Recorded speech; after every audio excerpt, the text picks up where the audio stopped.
You're listening to the We Are Libertarians podcast network. Find all of our shows at wearelibertarians.com. Welcome to Liberty Explained. My name is Chris Spangle. Thank you so much for joining me here on the show. And Liberty Explained is where we apply the libertarian philosophy to current politics. Make sure you check out libertyexplained.com. We have all kinds of resources, book recommendations, and videos on a variety of issues, and more than just the back episodes there. So go check that out at libertyexplained.com. Now, today's question is, how can equal opportunity exist when so many have so much wealth? What would be done about the 1% in a libertarian society? First, it's impossible to create equal opportunity under any system of government, no matter how free or fascist, despite it often being presented as a false goal by many snake oil politicians. Every government on earth can and does affect wealth distribution. Let's take one of the most communistic and closed societies on earth, like North Korea. And it was built on the idea of equality for all. Yet the Kim family has ruled the country since 1948. America has had 13 families at the head of its government in that time. The difference is that the presidents are in charge of one branch of one piece of our complex society. While it often feels like the president is the king of the world, it's of our world, they're not in charge of civil society, businesses, or even the entire government, just their branch of it.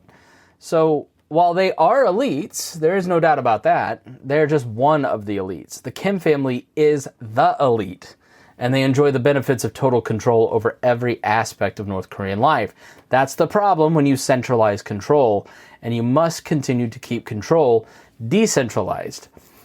Now, but what about inequalities in American capitalism? Yeah, there are definitely enormous amounts of wealth concentrated in the hands of a few in the American capitalistic system.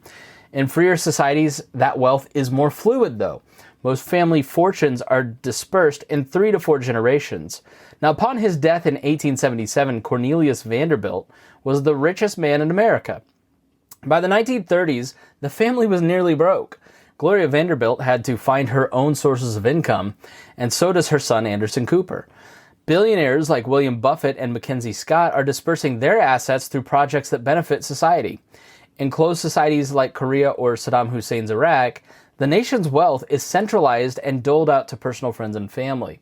The force of law keeps that wealth stuck at the top.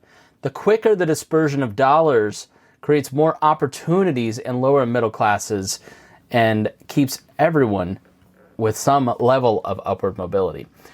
Thank you so much for joining me here on this episode of Liberty Explained. My name is Chris Spangle. We thank you so much for joining us here on the program.